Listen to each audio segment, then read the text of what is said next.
Hi, இன்று நாம் இங்கிலீஷில் ப்ரெசன்ட் டென்ஸ் அதாவது நிகழ்காலம் குறித்து நாம் படிக்கப் போகிறோம். நீங்கள் முன்னால் படித்தது தான். அதனை எவ்வாறு சரியாக உபயோகப்படுத்துவது என்பதை இதில் தெரிந்து கொள்வீர்கள். எனவே நீங்கள் ஒவ்வொரு வகுப்பிலும் புதிதான காரியங்களை விளங்கிக் கொள்வீர்கள். நான் உங்களுக்கு தெரிந்த பாடத்தை தான் நடத்துகிறேன். ஆனால் நீங்கள் அதை சரியாக புரிந்து கொண்டு சரியாக உபயோகப்படுத்துவதற்காக நான் வகுப்புகளை நடத்தி வருகிறேன். இன்று நீங்கள் படிக்கப் போகும் பாடம் ப்ரெசன்ட் டென்ஸ், நிகழ்காலம். கேட்பார்கள், எப்படி? நீங்கள் எப்பொழுது எழும்புகிறீர்கள்? எழும்புதலுக்கு get up. When do you get up? அப்போ நான் சொல்கிறேன், நான் காலையில் எத்தனை மணிக்கு எழும்புகிறேன்? 6 மணிக்கு எழும்புகிறேன். அப்போ எழும்புறதை பற்றி சொல்லும்போது நான் என்னை பற்றி என்ன சொல்கிறேன்னா, I get up at 6 o'clock.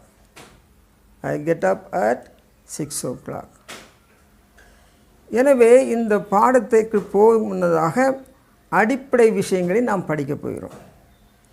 நிகழ்கால வாக்கியங்கள் அமைப்பதற்கு அடிப்படையான விஷயம் என்னவென்றால் அதனுடைய ஆக்சிலரி வேர்ப்ஸ் என்ன என்று பார்க்க வேண்டும். ப்ரெசன்ட் டென்ஸ் நிகழ்கால வாக்கியத்திற்கு ஆக்சிலரி வேர்ப்ஸ், துணை வினைச்சொற்கள் என்னவென்றால் டூ, டஸ். இதை பற்றி படித்த பின்னர் தான் மற்ற வாக்கியங்களை அறிந்து கொண்டு விளங்கி கொண்டு நாம் பேச முடியும். எனவே நிகழ்கால வாக்கியம் எனக்கு தெரியும் என்று சிலர் பெருமையாக சொல்வார்கள். எனவே அவ்வாறு தெரிந்தவர்களுக்கு நான் அவர்களுக்கு நன்றி செலுத்துகிறேன். அவர்கள் சிந்திக்க வேண்டிய விஷயங்கள் என்ன என்பதைத்தான் இன்றைக்கு நீங்கள் படிப்பீர்கள். எனவே நிகழ்கால வாக்கியங்கள் அமைக்கும்போது அதற்குரிய துணை வினைச்சொற்கள் ஆக்சிலரி வேர்ப்ஸ் என்னவென்றால் டூ, டஸ். இது துணை வினைச்சொற்கள். சரி, துணை வினைச்சொற்கள் என்றாலும் விளங்கிக் கொள்வதற்கு கஷ்டமாக இருக்கலாம். அதாவது டூ, டஸ் எங்கே வரும் என்பதை முதலாவது படித்து கொள்வோம். டூ எதற்கு வரும்? இப்பொழுது நிகழ்காலம் என்று எடுத்துக்கொண்டாலும் சரி, எதுவாக இருந்தாலும் சரி, பிரதி பெயர்ச்சொற்களை நாம் அதே பிரதி பெயர்ச்சொற்களை உபயோகப்படுத்த வேண்டும். ப்ரோனவுன்ஸ் என்று சொல்வார்கள். ஐ, நான். என்னை பற்றி நான் சொல்வதாக இருந்தால் டூ என்ற ஆக்சிலரி வேர்பை உபயோகப்படுத்த வேண்டும். எனவே டூ, டஸ் எங்கே வரும் என்ற அட்டவணையை தயாரித்து கொள்ள வேண்டும். ஐ என்றால் டூ உபயோகிக்க வேண்டும். யூ என்றால் நான், ஐ என்றால் நான், யூ என்றால் நீ. யூ என்று வரும்போது அந்த வாக்கியத்திலே துணை வினைச்சொல் என்னவென்றால் டூ. ஐக்கு டூ, யூக்கு டூ, ஹீ, ஷீ, இட். இதற்குரிய துணை வினைச்சொற்கள் ஆக்சிலரி வேர்ப்ஸ் என்னவென்றால் டஸ். இது ஒருமையில் முடிந்தது. ஃபர்ஸ்ட் பர்சன், தன்மை, முன்னிலை, படர்க்கை. எனவே இதற்குரிய துணை வினைச்சொற்கள் ஆக்சிலரி வேர்ப்ஸை பார்த்தோம். பன்மையில் வி, நாங்கள், நாம். இதற்குரிய ஆக்சிலரி வேர்ப் துணை வினைச்சொல் என்னவென்றால் டு. நீங்கள், யூ, நீங்கள். இதற்கு துணை வினைச்சொல் டு. ஹீல பல பேர் இருந்தாலும் சரி, ஷீல பல இருந்தாலும் சரி, இட்டில் பல இருந்தாலும் பன்மையில் தே. தே என்றால் அவர்கள், இவர்கள்.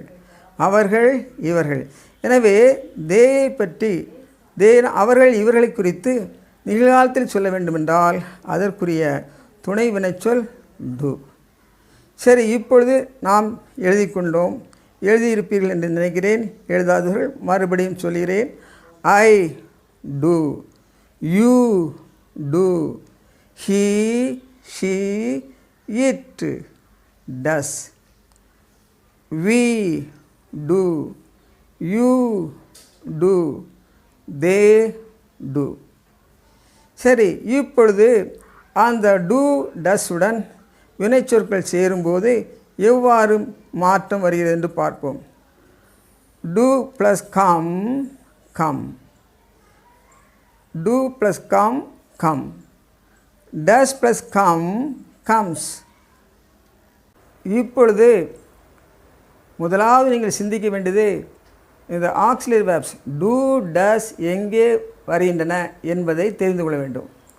எனவே நீங்கள் போர்டை பார்த்து எழுதுவதற்காக நான் do does எங்கே வருகின்றன என்று நான் எழுதியிருக்கிறேன். ஐ, நான் என்று சொல்லும்போது அதற்குரிய auxiliary verb do.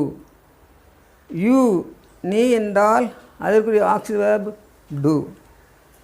he, she, it, அவன் இவன், அவர் இவர், she அவள் இவள், it அது இது.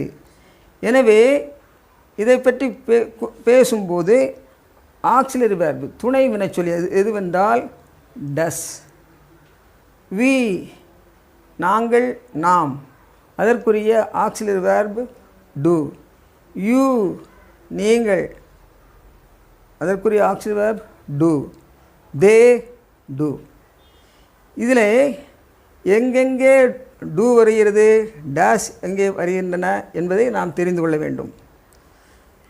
டூம் டஸ்ஸும் ஆக்சிலரி வேர்ப் என்று எதுன்னு சொல்கிறோம் என்றால் அது செயலை காட்டாது. என்ன ஆக்ஷன் என்பதை செயலை காட்டாது. என்ன காலம் என்று டென்ஸை தான் காட்டும். எனவே டூ டஸ்ஸை வைத்து நீங்கள் இது ப்ரெசன்ட் டென்ஸ் என்று கண்டுகொள்ளலாம். இதுதான் ஆக்சிலரி வேர்புடைய வேலை. அப்படி என்றால் மெயின் வேர்ப் நாம் எது வேண்டுமானாலும் உபயோகப்படுத்தலாம். இங்கே பாருங்கள், இங்கே உதாரணமாக கம் உபயோகப்படுத்தியிருக்கிறேன். அதுதான் மெயின் வேர்பு. ஏன் அதை கம்மை மெயின் வேர்ப் என்று சொல்கிறோம் என்றால் வா என்கிற செயலை குறிக்கிறது. அப்போ நான் வருகிறேன் என்று சொல்லும்போது பாருங்கள், அதற்கு முன்னதாக டூ ப்ளஸ் கம், கம். டூவும் கம்மும் சேர்ந்து என்ன உண்டாகிறது, கம். டஸ்ஸும் கம்மும் சேர்ந்து கம்ஸ். எனவே கம் என்பது செயலை காட்டுகிறது. நான் வருகிறேன் என்று சொல்ல வேண்டுமென்றால் இந்த டூ போட்டிருக்கிற இடத்திலே டூவும் கம்மும் சேர்ந்து என்ன உண்டாயிருக்கிறது, கம். அந்த இடத்திலே கம் போட வேண்டும். ஐ கம், நான் வருகிறேன். யூ கம், நீ வருகிறாய். ஹீ கம்ஸ், ஏன்னா டஸ் ப்ளஸ் கம் கம்ஸ். எனவே ஹீ கம்ஸ், இவன் வருகிறான், அவன் வருகிறான். அவர் வருகிறார், இவர் வருகிறார். ஷீ கம்ஸ், இங்கே டஸ் வந்திருக்கிறது. எனவே இதில் கம்ஸ் என்று போட வேண்டும். ஷீ கம்ஸ், அவள் வருகிறாள், இவள் வருகிறாள். அவர் வருகிறார், அம்மா பார்த்து அவள்னு சொல்ல முடியும், அவர் டீச்சர் பார்த்து அவள்னு சொல்ல முடியுமா, அவங்க அல்ல அவர். அவர் வருகிறார், இவர் வருகிறார். இட் கம்ஸ், அது வருகிறது, இது வருகிறது. பாருங்கள், இந்த பேனாவை பார்த்து நான் சொல்லிடுறேன். இது எங்கேருந்து வருதுன்னா சென்னையிலேருந்து வருது. இட் கம்ஸ், இட் கம்ஸ்னால் இது வருகிறது. எங்கேருந்து வருது, சென்னையிலேருந்து வருது. It comes from Chennai. It comes from Chennai. We come, நாங்கள் வருகிறோம். யூ கம், நீங்கள் வருகிறீர்கள். தே கம், அவர்கள் வருகிறார்கள், இவர்கள் வருகிறார்கள். எனவே பிரியமானவர்களே, டூவும் கம்மும் சேர்ந்து தான் என்ன செய்கிறது, உண்டாகிற வினைச்சொல் அர்த்தத்தை கொடுக்கிறது. வெறும் டூ வந்து அது காலத்தை தான் காட்டும். Do plus come, come. நான் வருகிறேன், ஐ கம். நான் போகிறேன், ஐ கோ. பாருங்கள், இப்போ கம்மை எடுத்துவிட்டு கோ போடுவோம். இந்த இடத்துல ஐ டூங்கிற இடத்துல என்ன போடணும், கோ போட வேண்டும். ஐ ஐ கோ, ஐ கோ, நான் போகிறேன். யூ கோ, நீ போகிறாய். ஹீ கோஸ், டஸ் வந்திருக்கிறது. எனவே இதில் என்ன போடணும், டஸ் plus go, cos. He goes, அவன் போகிறான், இவன் போகிறான். அவர் போகிறார், இவர் போகிறார். ஷீ கோஸ், அவள் போகிறாள், இவள் போகிறாள். அவர் போகிறார், இவர் போகிறார். இட் கோஸ், அது போகிறது, இது போகிறது. வி கோ, நாங்கள் போகிறோம். யூ கோ, நீங்கள் போகிறீர்கள். தே கோ, அவர்கள் போகிறார்கள், இவர்கள் போகிறார்கள். எனவே கோ, கோஸ். கோ என்றால் ஐ கோ, நான் போகிறேன். பாருங்கள், என்னை பற்றி நான் சொல்கிறேன். ஐ கோ டு ஸ்கூல், நான் ஸ்கூலுக்கு போகிறேன். நான் எத்தனை மணிக்கு போகிறேன்னா 9 மணிக்கு நான் ஸ்கூலுக்கு போகிறேன். I go to school at 9 o'clock. I go. நான் படிக்கிறேன். I study. Do plus study, study.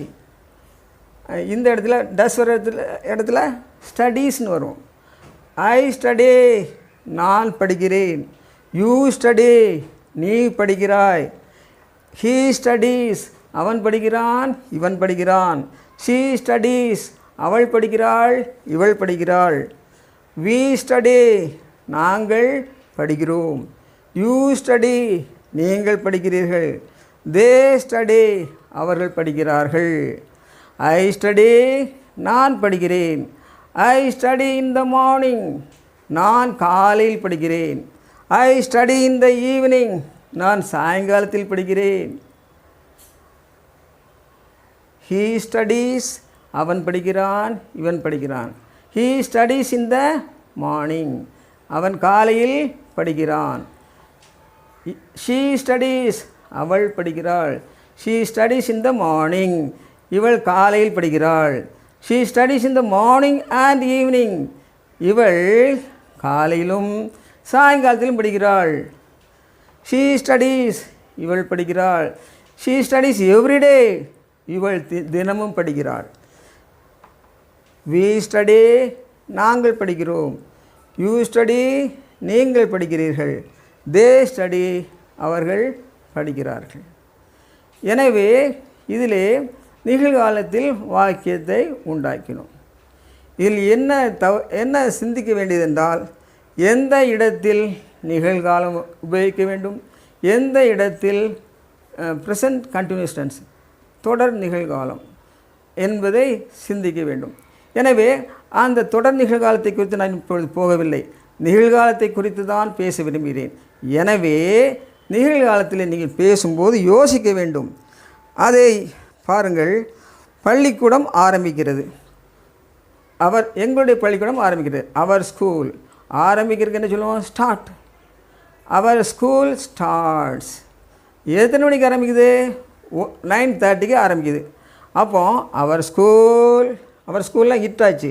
Our school ஸ்டார்ட்ஸா? Starts.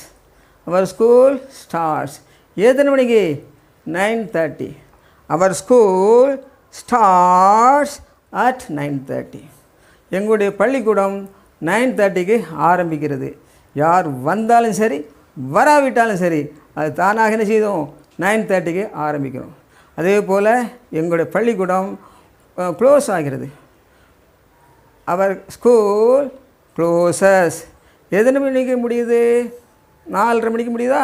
சரி, 4:30 இருந்தாலும் சரி, 5 இருந்தாலும் சரி, உங்களுடைய பள்ளிக்கூடத்தை பற்றி அல்ல உங்களுடைய ஆஃபீஸை பற்றி நீங்கள் வாக்கியத்தை தயாரித்து பண்ணிக்கொள்ளுங்கள்.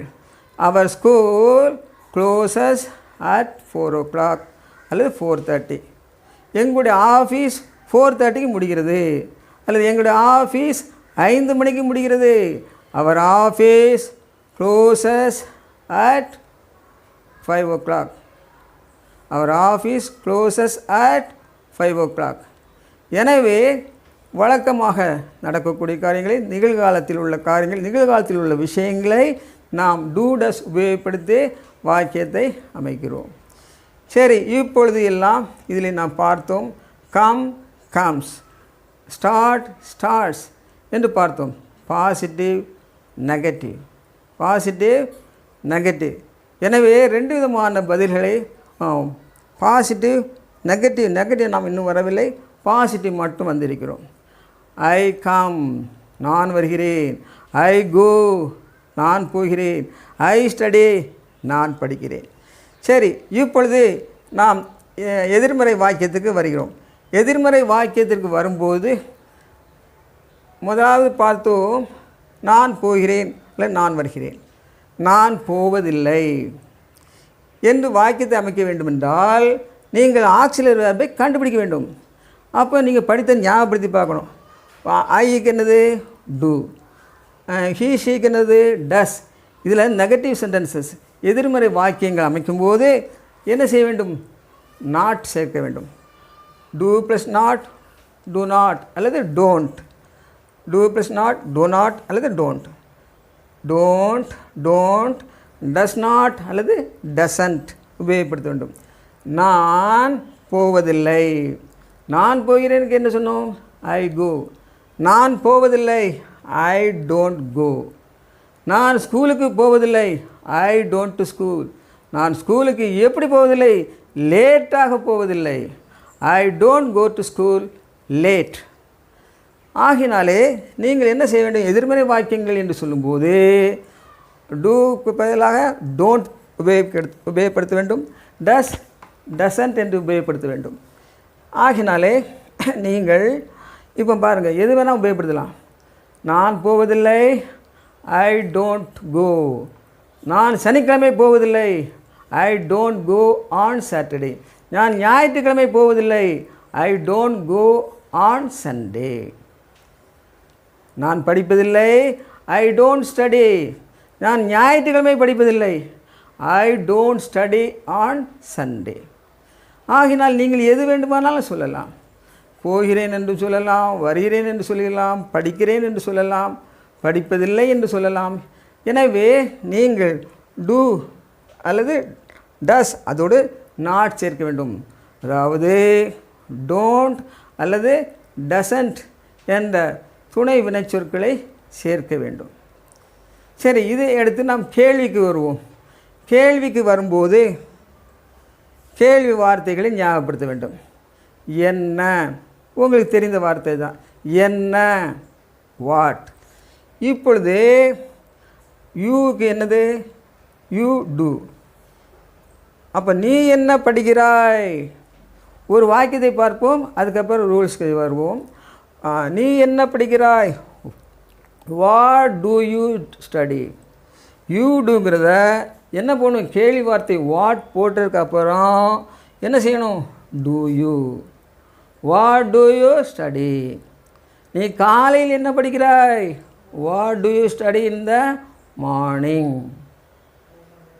நீ எங்கே போகிறாய்? Where do you go? எனவே கேள்வி கேட்கும்போது கேள்வி வார்த்தைகளை உபயோகப்படுத்தி கேட்கும்போது என்ன கேள்வி வார்த்தையை உபயோகப்படுத்துகிறோமோ அந்த கேள்வி வார்த்தை வாட், வென், வேர் அந்த கேள்வி வார்த்தையை போட்ட பிறகு இரண்டாவது ஸ்டெப் என்னவென்றால் do I, do you, does he, does she, does it சேர்க்க வேண்டும். அப்போ what do you, what does he, what does she, what do we, what do you, what do they என்ற கேள்வி வார்த்தை உபயோகப்படுத்தின பின்னர் கண்ணை மூடிக்கொண்டு யாரை பற்றி கேட்கிறோமோ அதற்குரிய டூ அல்லது டஸ் போட வேண்டும். அப்போது உதாரணமாக முன்னால் உள்ளதை எடுத்துக்கொள்வோம். யூ, யூக்கு டூ என்று பார்த்தோம்.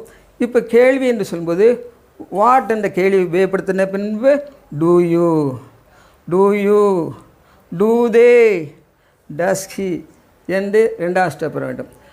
வாட் டூ யூ, அதுக்கு அடுத்து மெயின் வேர்ப் வர வேண்டும். Main verb study.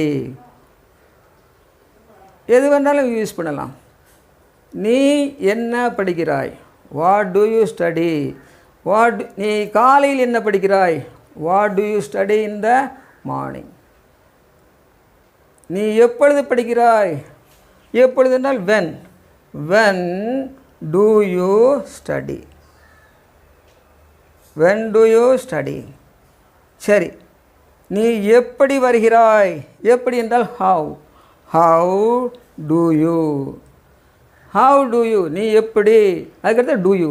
இப்போ விஷயத்துக்கு வரும். நீ எப்படி பள்ளிக்கூடத்திற்கு வருகிறாய்?